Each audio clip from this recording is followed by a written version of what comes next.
Welcome to Epilogue Podcast, the show where we discuss some stuff that happened on a different show ages ago which nobody really cares about anymore.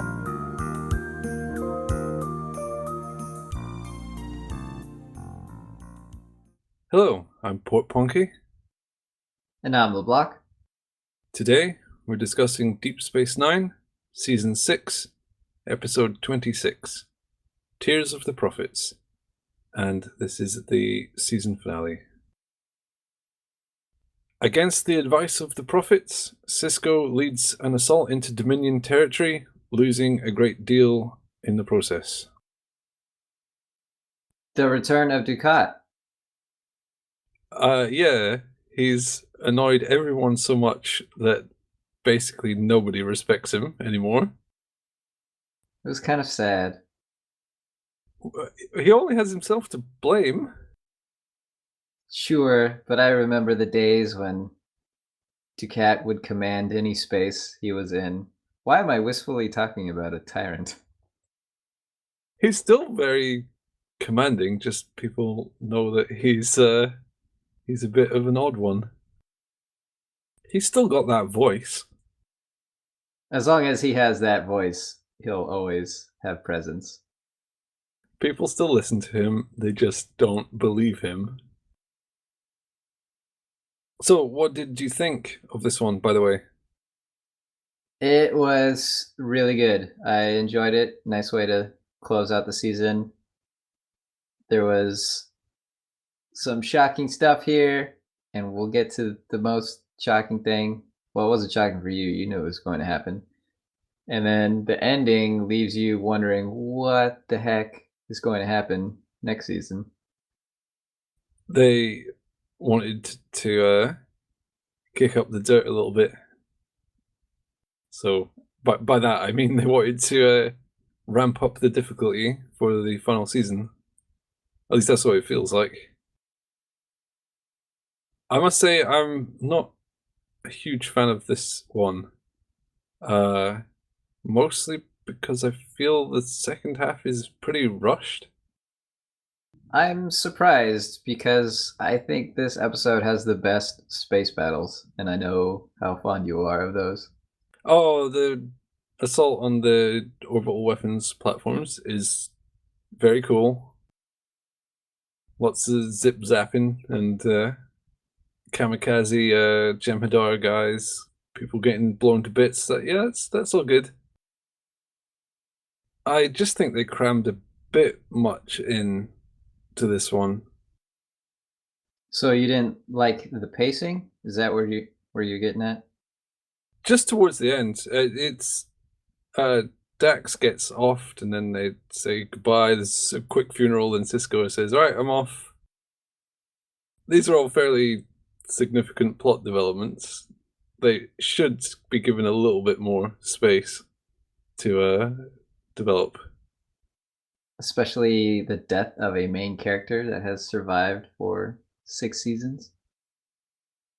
Yeah, she was killed off in kind of a silly way. Well, I like that when she died, it was because of a seemingly unstoppable force. Dax was a badass and could punch and kick her way through plenty of situations. So to see her meet her end at the hands of something demonic, I don't know what was going on, that helped a little bit. And it was also it was genuinely upsetting when he messed with Dax. It looked like she was melting or something, I don't know, and it was prolonged. They drag it out and you feel horrible for her. That scene is a bit brutal, and it's I like how needless it is. Dukat even says, "Well, didn't mean it, lol," and then just leaves. Yeah.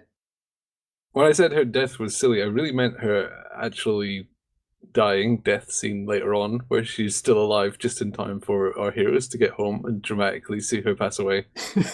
Which I don't know why that keeps happening. It happened to mirror Jennifer Sisko as well.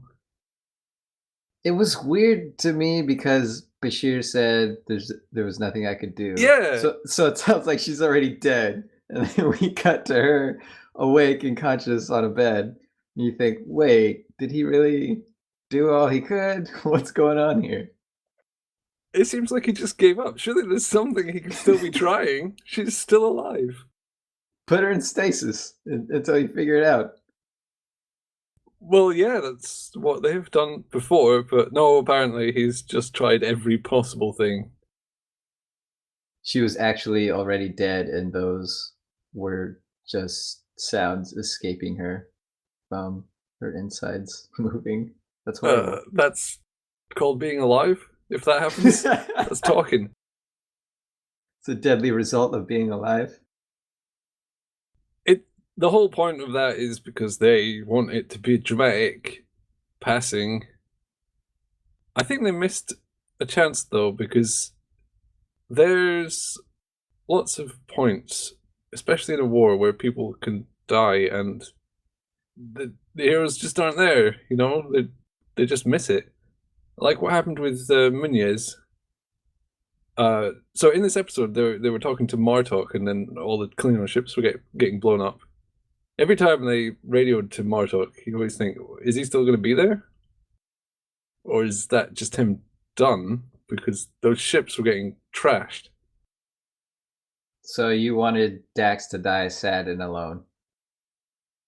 I wanted them to choose between her dying sad and alone and dying in front of the heroes as a tender passing moment. They can't have it both ways, which is what they tried here. That is funny. That's what they tried. They because you think she's dead when Ducat says, "Oh, sorry, that you were not part of the plan." Nope, she's alive, but then she's dead. But then she's alive for the scene, and then she's dead. It could have been handled a little better. That being said, it was alright. This is fairly minor criticism. It's worth pointing out, though, they stretch it too much and vacillate between, oh, she's dead, oh, she's alive. If you compare it to earlier in this season when Xiao was killed by Damar and Garrick returns to the station and just sees her, he's with Kira in the infirmary and Xiao's just dead. That was probably more touching in the way it was filmed. It didn't carry so much weight because Xiao was hardly in this. Well, especially not compared to Dax, who's been in hundreds of episodes.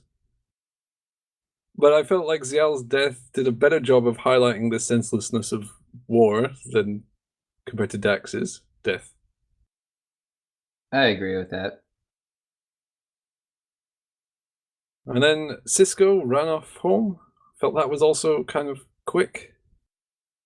The eulogy he gives for Dax had a lot of fairly expositional dialogue. Oh, I need time to think about things. So he goes to his thinking place. An alleyway. Polishing rocks. Clams. It looked like rocks. Okay. It's seafood. All right. I don't know what Earth cuisine is like in the future. They don't eat rocks. You don't know? Yeah, I do. No, they're not nutritionally viable. Crazy things happen. Aluminum used to be more valuable than gold. So what are your thoughts on all the orbs turning black, the wormhole disappearing, and Cisco going back to Earth to be a stone washer? I don't know what to make of it. I want to see what they'll do. I hope it's not immediately all reversed. But this show has been good about making choices and then sticking with them and seeing what happens for the most part. They're good with continuity. Like that time Oda was a solid. I know, that was in my head while I was saying that. At least he was a solid for a little bit. It wasn't just one episode. They have been braver with continuity than any other Star Trek show. Even Voyager, which aired partially after Deep Space Nine,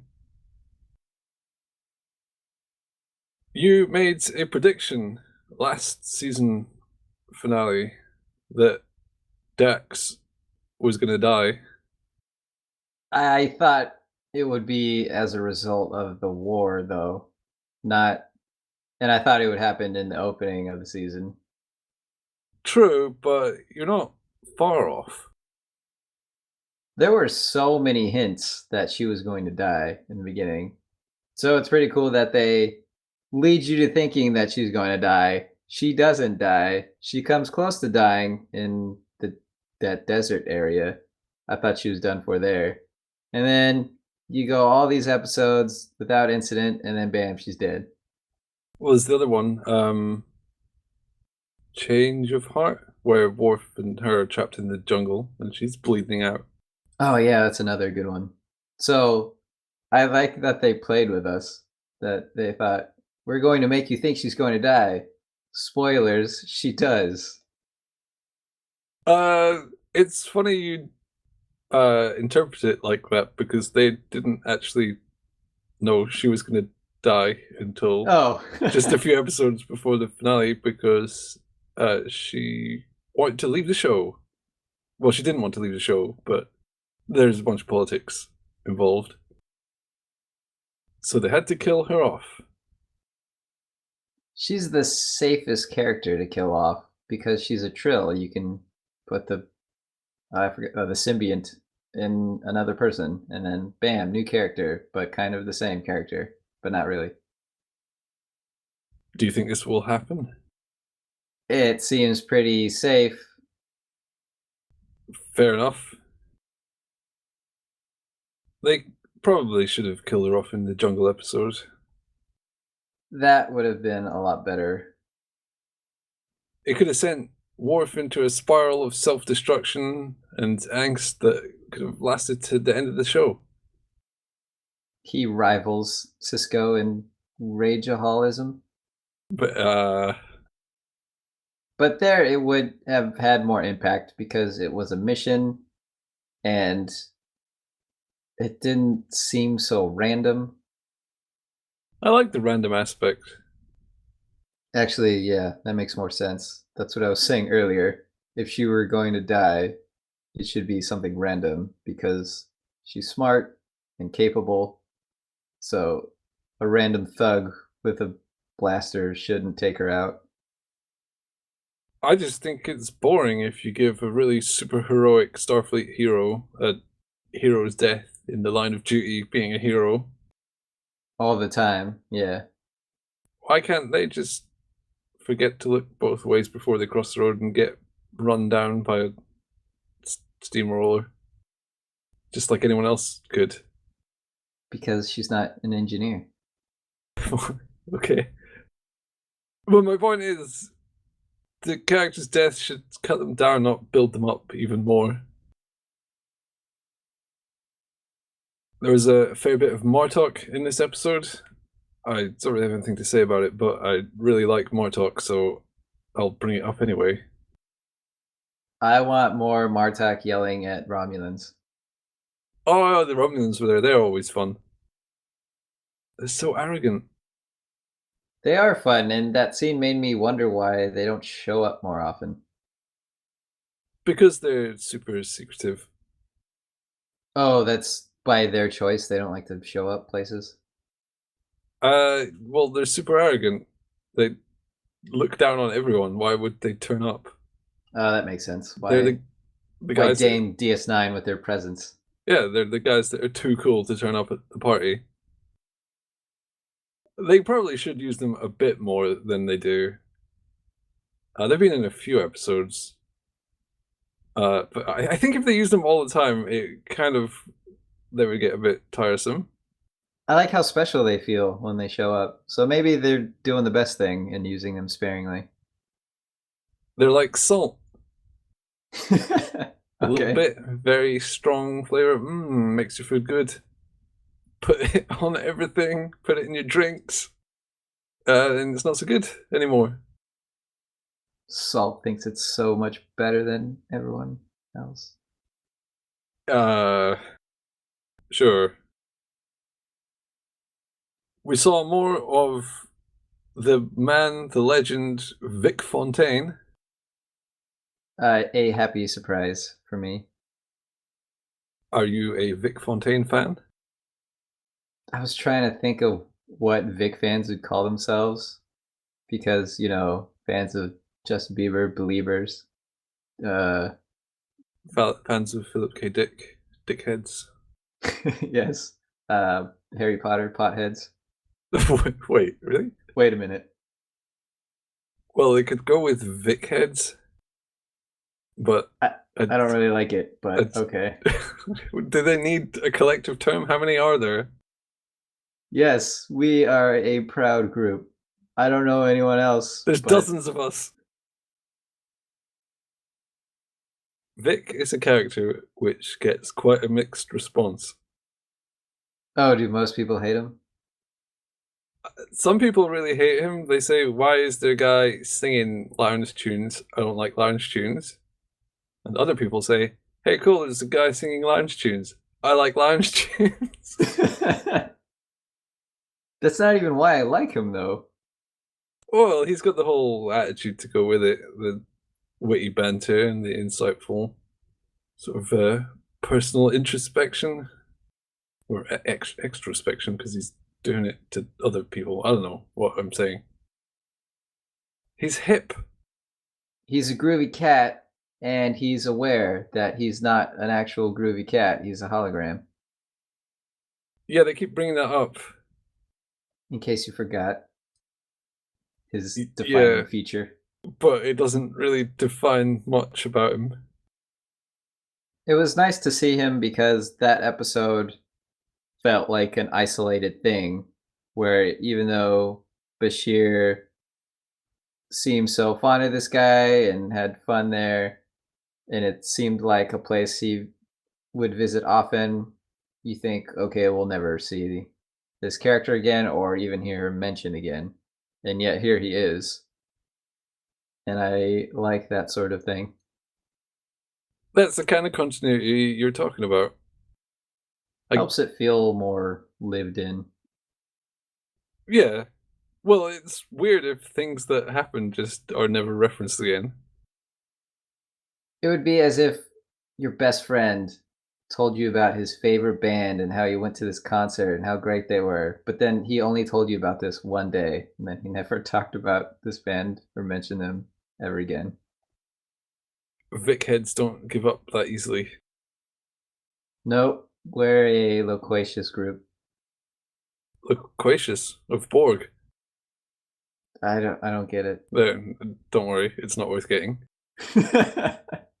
That reminds me, there was a accolade in this Christopher Pike honor. Yes. When he said that name, it felt like a name I was supposed to know.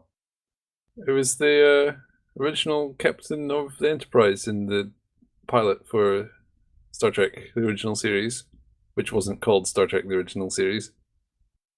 It was just called Star Trek. I knew it had to be a reference to something.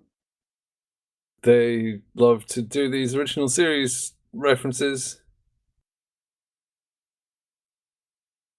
Garrick showed up, and him and O'Brien saved everyone's hides.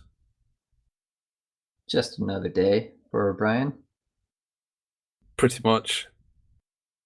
There's something really weird about that whole space battle, though. I don't know if you noticed anything weird. I did not. So, Kira was there. Yes. She's Bajoran. She's from the Bajoran military. Right. They are not aggressors to the Dominion. But she gets to invade Cardassia. Yeah, okay. You can't just fight guys because you think it's a good laugh for personal reasons. That's not how militaries work. That's how the Federation works. She's not in the Federation. Oh, right. What was she doing there? And then she takes command when Worf is sitting right there. And he's... That was weird. Yeah. I can only presume Worf has been fired from command since he got the guy killed in Change of Heart. Oh, yeah. Maybe he's not allowed. It still makes no sense to have a Bajoran heading an assault against their allies. But Kira is special because she wants them dead really badly. I don't know if she wants to see Cardassia destroyed. I don't think she would lose much sleep if it did get destroyed, but I don't think she's into the whole righteous vengeance. If the prophets want it. Prophets didn't want it. Or they didn't Yeah, want but Cisco they to can go. pretend. See, she was supposed to lead the assault, and Cisco should have stayed behind. That's what the prophets wanted, to lay waste to Cardassia. Well, there's a swarm of locusts that went towards Cardassia.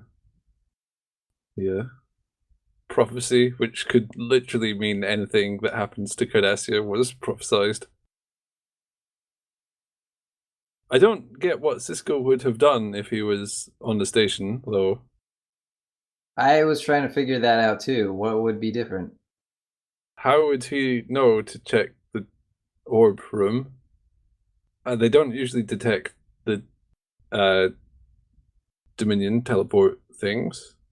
So how would they have known that Ducat was doing that? No one else They came. wouldn't have. Yeah. He blames himself. Oh, I should have stayed here. That's why you're dead. When he's talking to Dax's casket, presumably with Dax in it. I hope it wasn't empty. Yeah, of course. It had Dax in it. But if it was the wrong one, they didn't load her up yet. Or he just gives this speech and then it pans out and he's at the casket store. Yeah. Yeah, the speech looks good in front of this one. It felt good when I talked to this one. I'll take this one. But he blames himself, and I guess that's natural. You want to blame yourself. That's standard survivor's guilt. Right. But still, what would he have done? He would have been in his room, his office, playing with his baseball, and then Dax would have died. Same thing. Yeah, and the orbs will still have been infected by a power wraith. Do you have a quote to round off the season? I'll remind you that you said that. It says Damar to Wayun. Yes. I thought that was a great line if you want to make someone eat their words later. Doesn't work if you end up being wrong, but it sounds good. He did remind him about a minute later. Yeah, I'm just saying it could come off really bad if you're wrong.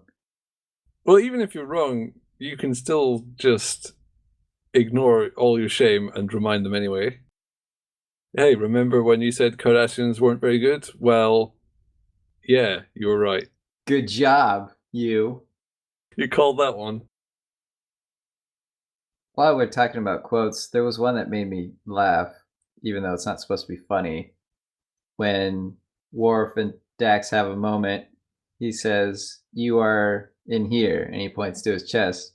And I thought that'd be so funny if he said, "You're in here in my second stomach," or something. Because we can't just assume Klingons have the same anatomy as a human or as a Trill.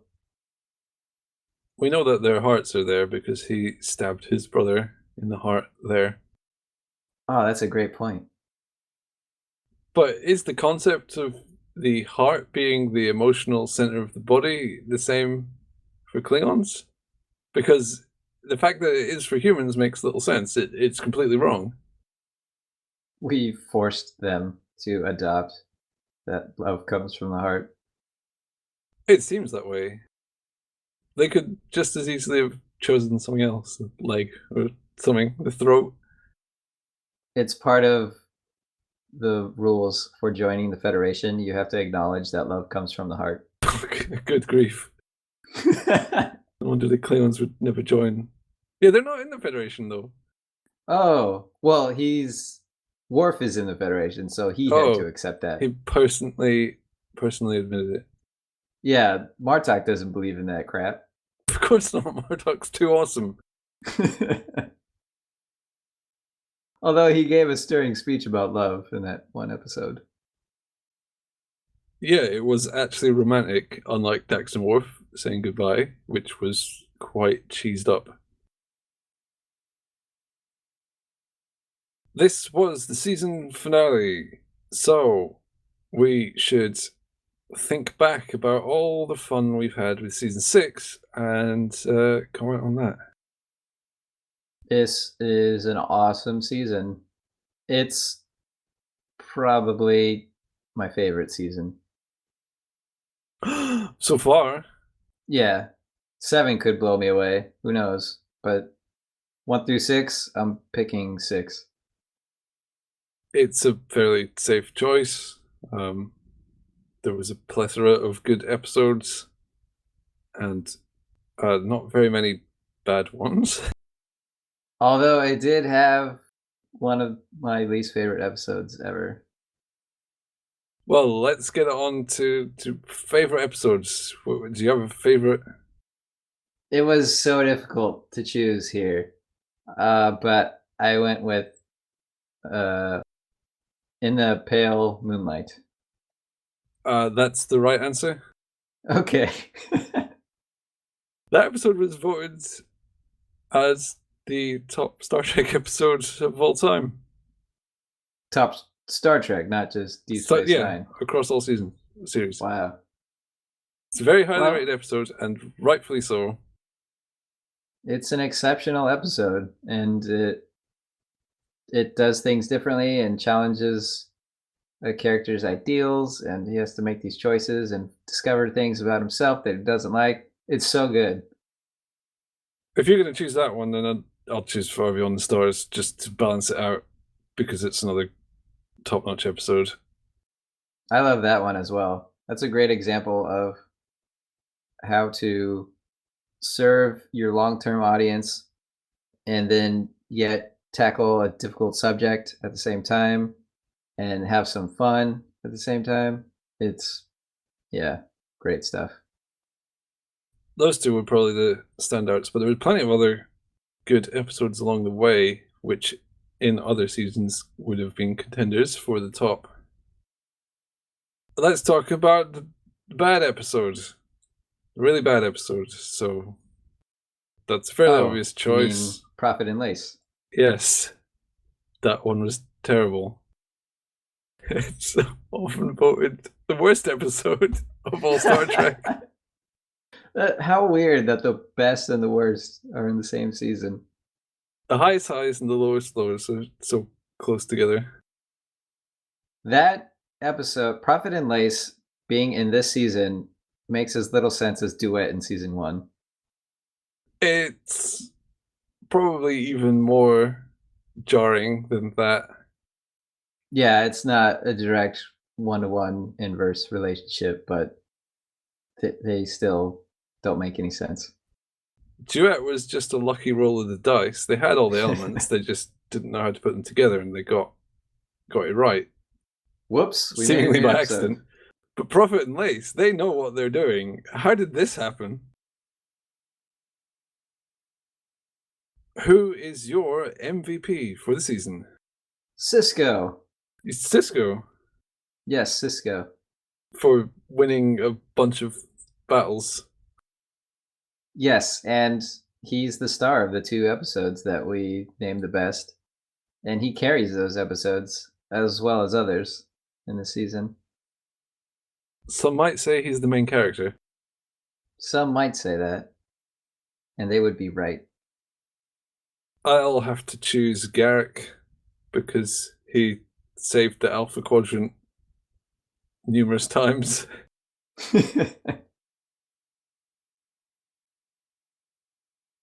All of this stuff's been fairly obvious. But here's an interesting one.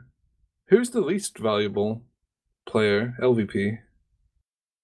My choice is silly, but I chose Morn because of what happens and who mourns for Morn. That episode ruined that character for me, even though he's a non-character. He's just a joke all the time. But I don't like that he faked his death and then no one cares. They took a gag and tried to make it into a whole comedy reel. But who is your choice? I think I'm right in what I'm about to say. I'm prepared to be corrected, though. I'm going to choose Odo. He I can see that. didn't really get up to much this season. He spent a bunch of time with the female changeling before eventually realizing that maybe he shouldn't let all of his friends die. Then he did very little until he pestered Vic and ended up in a relationship with Kira, which is great. I guess it's a development. It's not a particularly appealing development. I mean, great, they are in a relationship. That's good for them. But he feels like he's stagnated quite a lot. He didn't achieve much. I agree with that. He didn't have any standout moments. I think he's had a lot of key plot in the previous seasons, what with finding out his parents are Nazis and then being made a solid and all that stuff. So they maybe wanted him to just have a bit of a rest or something. Seems likely. There was a lot of focus on Odo in previous seasons. And in this season, he kind of fades into the background. It's fair enough, but it still makes him LVP to me. Better luck next season, Odo. Maybe you should try doing stuff. Yeah, sort your life out.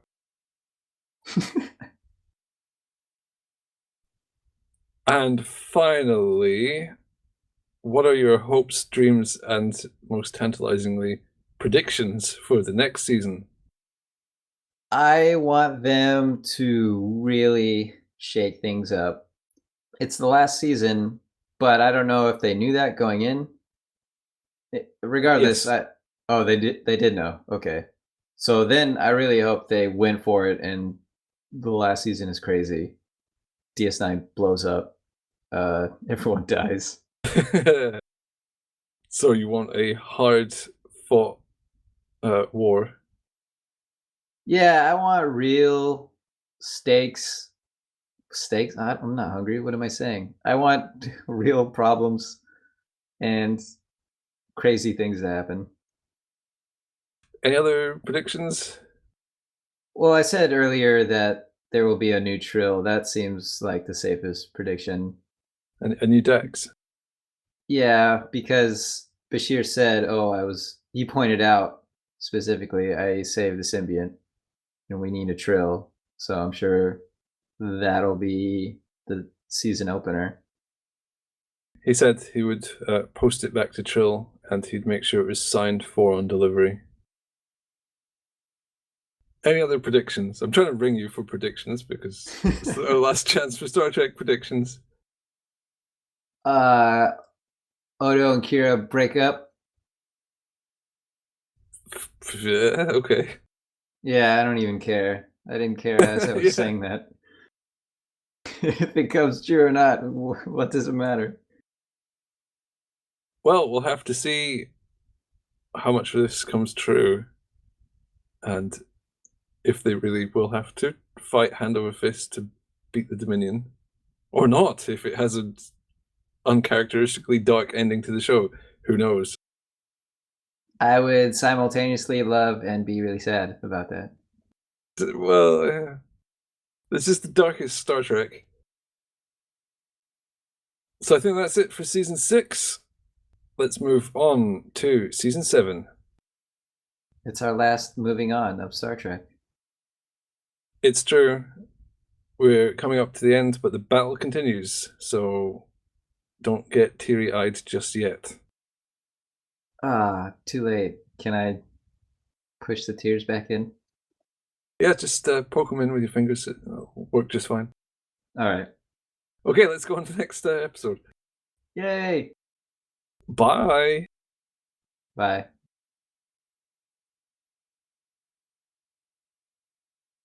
I think that Vic Fontaine fans should be called Fontainiacs.